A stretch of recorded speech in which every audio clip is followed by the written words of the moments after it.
Por favor.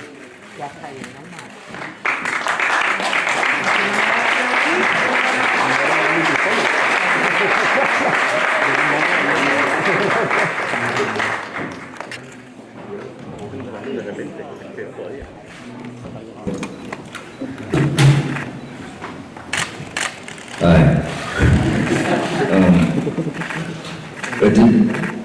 I did feel it necessary, we all feel it necessary to recognize the feedback. And that was only one. And now it's gone. You know, just to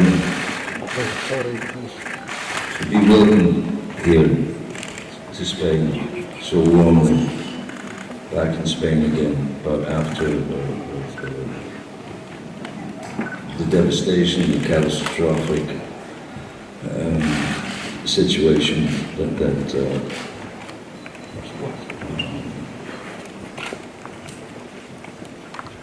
is ongoing.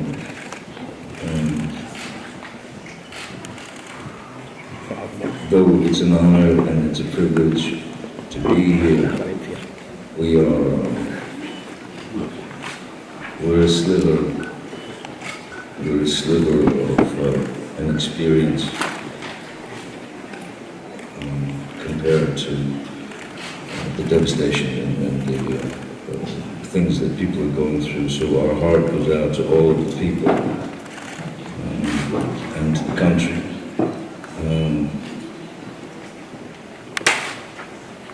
And yeah,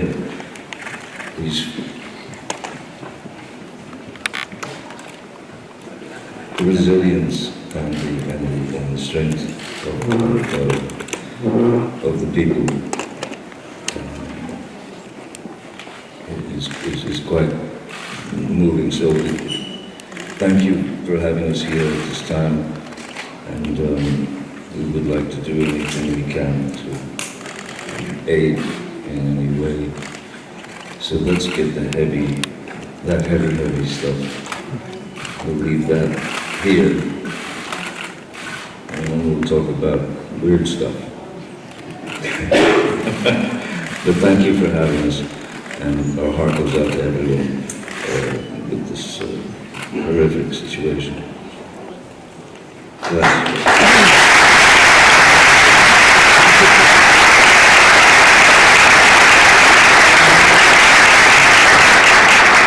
It also means a great deal because she's British, and it's the first time someone gives me the opportunity to play British and not a constant French or foreign character.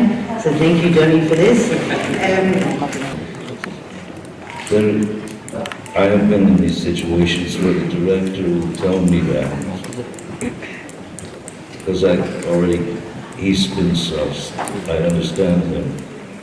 Sure, I need him for my education in life, but I don't need him in that moment. So guy says all that, I say, okay, you got it. I look over to the focus puller and I say, what did he say? This is happening. A lot. But on purpose, because I want to prove a point. Action would come. I would step into the scene, and I would do exactly what I wanted to do. There had nothing at all to do with the piece of direction that that particular director gave me. Then there's cut, and then what? They come over and they go, that was perfect.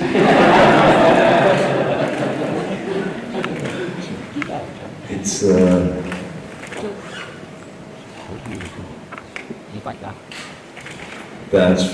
that's education. That's a beautiful education.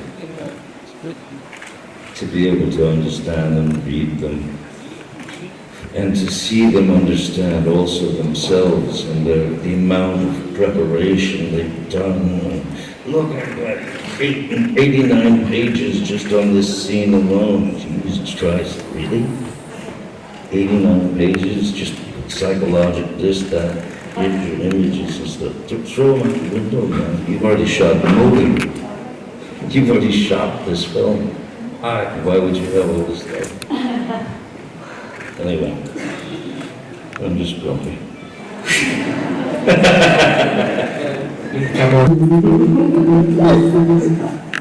Whatever that number. Mommy. Mommy. Maybe it's I was so lucky to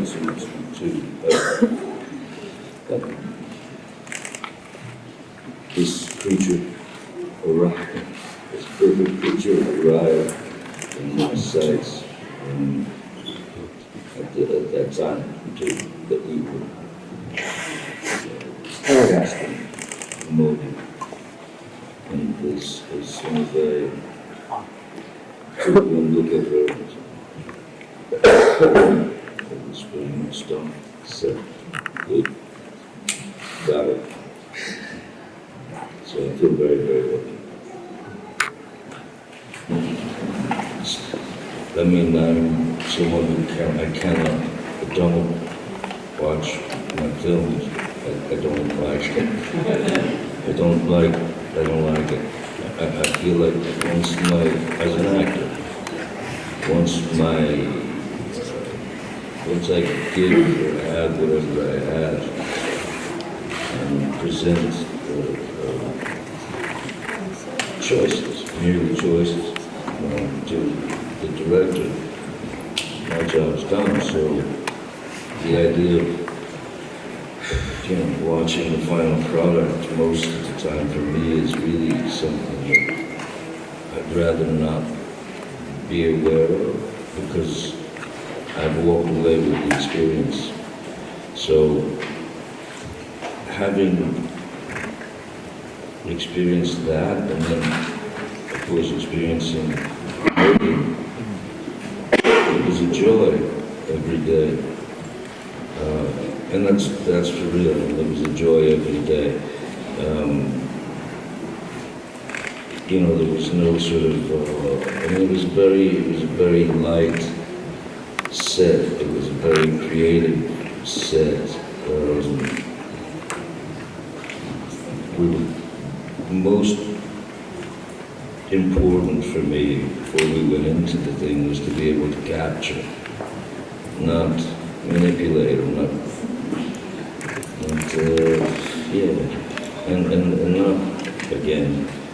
not to pay any attention whatsoever to the sort of idea of the three-act structure and what is expected.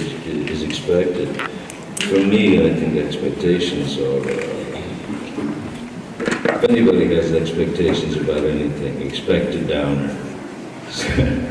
Just expectations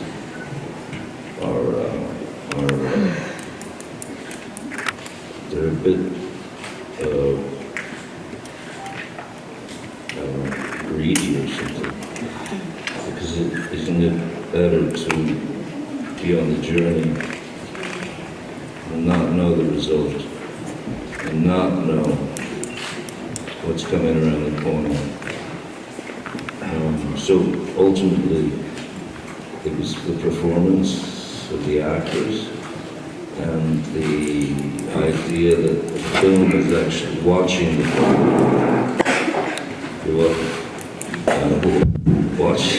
Watching the film and building the film was a real pleasure, because I didn't have to rely on it. I didn't have to rely on anything other than what felt right, between myself and that genius, Mark. Honestly, this is true. The first time I sat and watched an assemblage, first time I sat and watched an assemblage of the film that Mark had put together, right to the umpteenth, like the tiniest little minute for me. And timing is such an important thing. So Mark basically built the film, and the film eventually told us what it wanted to be. So he's a genius. Teníamos un par de preguntas por aquí. Hollywood has remained kind of stiff in their formulaic structure, 3-act structure, cute guy, cute gal at the beginning, rough middle patch, and then, ooh, they might break up, and then, thank Christ, they're at the end together, and everything works out beautifully. That's fantastic. That's great stuff. It's great stuff. What I've found that Europe and the continuing hunger, the need, the hunger, the drive, the passion exists. Seems a whole lot less about a paycheck to me. And a 15-year-old, a 14-year-old who takes his telephone and wants to make a film and goes out and becomes the next Jim Jarmusch or Pedro Almodovar. All these things are possible. They're just not gonna happen in Hollywood. Basta. That's it. So, I think it would have been irresponsible of me to just continue in an arena called Hollywood, where you're going to end up having conversations with people who are maybe and very likely much better at accounting than you are, but the degree of their creativity, peaks once a year at Halloween. So I'm very happy to feel the freedom and to be welcomed into this vast potential that is all around us. I want to make films. I want to create films. I want to work with people like these people. So, but not because I was told to. But Hollywood's great.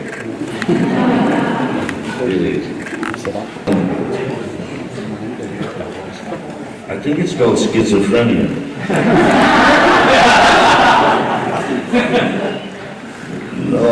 No, me, myself, and I. That's it. No, I am not I am shy, naturally, just sort of, always have been shy. So the rarity, the interesting thing is that through characters that you locate and you find and you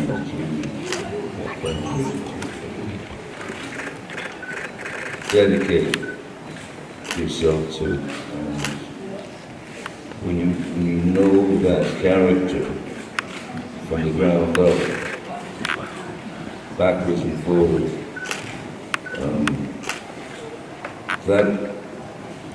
That goes much farther than the writers have gone, because now you know much more about the character than the writers do, because you've changed it completely. The writers are confused. So through certain characters, for example, Edward Scissorhands is probably the closest to me.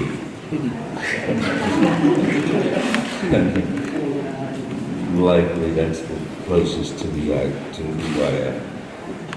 But you can actually, of course, if it's a character, you can find the Captain Jack Sparrow, and that character, once you dive in, that character can get away with far more than you can. But so it's a character, so you can do it or say things, do things that you would never, ever, as yourself in life.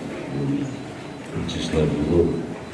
But if you're Captain Jack Sparrow, you can ask anyone in the room, may I have a finger?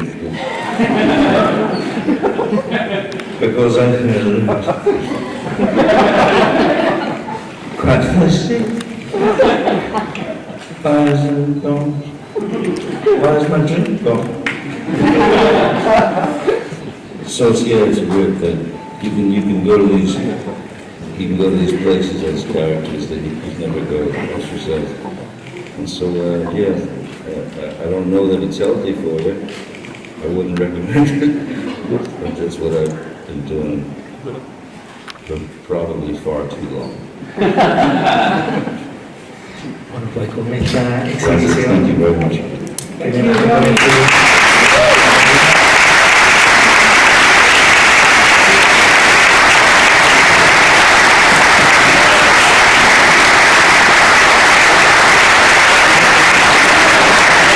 Why did you produce this film?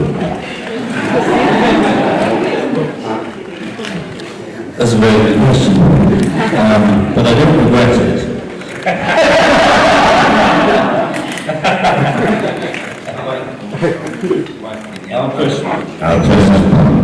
Excuse me. It was a privilege to produce a film like this. You know, as Johnny said, far away from anyone to have to answer to, and in order to be able to really cover everything and make something really quite unique and magical. So yeah, I hope you guys enjoyed it, and thank you, Johnny, for pressing the button on my microphone. I will press your button anytime you like. Well, it is.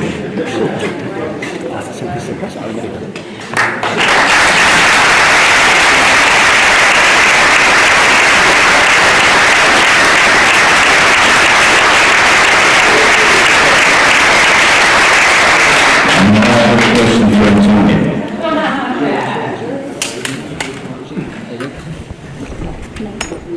Why have you abandoned me?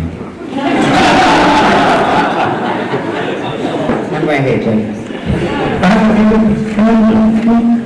For something, she came in with so many options, she came in with so many ideas, she was the most supportive, likely the most supportive human being on the entire film. She needs a whole lot of thanks from me and a whole lot of applause from